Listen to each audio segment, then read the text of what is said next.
नमस्कार सभी को। और आज हम बात करने वाले हैं मैजिक के बारे में। आखिर मैजिक होता क्या है?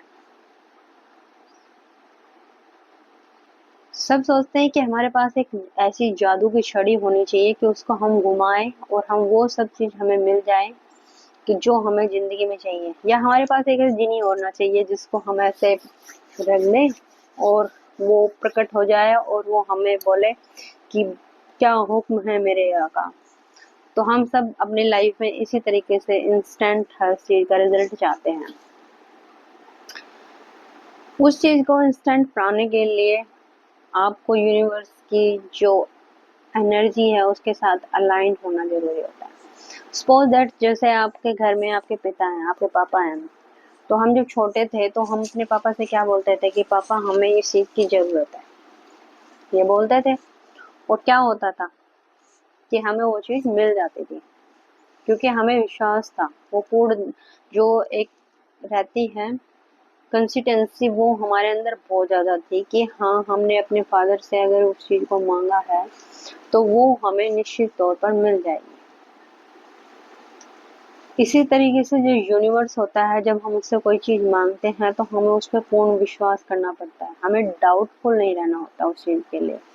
आपने जब बोल दिया तो समझो आपका वो काम यूनिवर्स अपने आप करने का लग जाएगा, पर हमें उसकी एनर्जी के साथ अलाइन होना पड़ेगा। लेकिन आपने कई बार देखा कि हम जब अपने फादर से डिमांड करते थे, कुछ चीज बोलते थे कि हमें ये चाहिए, लेकिन काफी बार वो चीजें हमें नहीं मिलती थी, तो हम वो हताश हो जाते थे, निराश हो जाते थे। उसके पीछे का रीजन क्या होता था?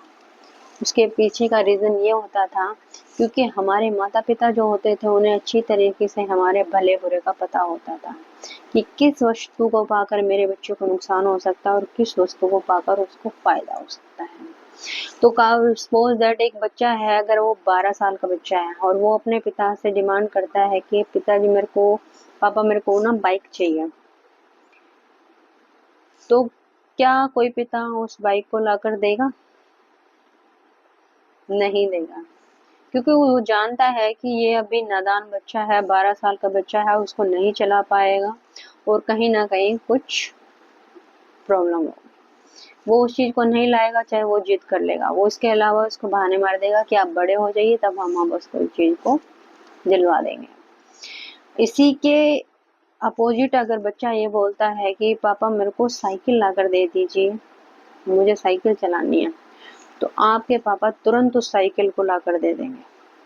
उस समय नहीं लाकर देंगे तो कुछ अगले दिन ला देंगे, 2 दिन बाद ला देंगे, जब उनकी सैलरी आएगी तब ला देंगे, या जब उनके पास पैसे आएंगे वो जरूर लेकर आएंगे उस चीज को, क्योंकि उन्हें पता है साइकिल चलाने से मेरे बच्चे को कोई नुकसान नहीं होगा। इसी तरह परमपिता परमेश्वर जो होता है, जो यूनिवर्सल शक्ति होती है, जो पावर होती है, वो पिता भी हमारी हर चीज को सुनता है, समझता है, लेकिन काफी बार वो कुछ चीजें ऐसी नहीं देता है जो हमारे लिए हानिकारक होती है, और कई बार वो हमसे ऐसी चीजें ले भी लेता है जो हमें आगे जाकर परेशान करने वाली होती है। तो इसलिए कभी भी उस यूनिवर्सल पावर पर, उस यूनिवर्स की शक्ति पर आप ना डाउट ना करें, क्योंकि अगर आप डाउट करते हैं तो वो आप चीज कभी भी अचीव नहीं कर सकते अपनी लाइफ में, जिस दृढ़ता से आप उससे, यूनिवर्स से आप उस चीज को मांगते हैं। और इसके लिए आपको छोटा सा काम करके देखें। आप ध्यान दें अपनी हर चीज के ऊपर कि जो चीज आज आपके पास है, चाहे वो आपका धन हो, आपका स्वास्थ्य हो, आपकी हैप्पीनेस है, आपका कैरियर हो, आपका घर हो, आपके रिलेशन हो, आपके प्लान्स हो, आपके पास जितनी भी एसेसरीज हैं वो हो, आपके पास जितने भी लग्जरी आइटम हैं वो हो, आपके पास गाड़ी हो, जो भी चीज आपके पास अवेलेबल है,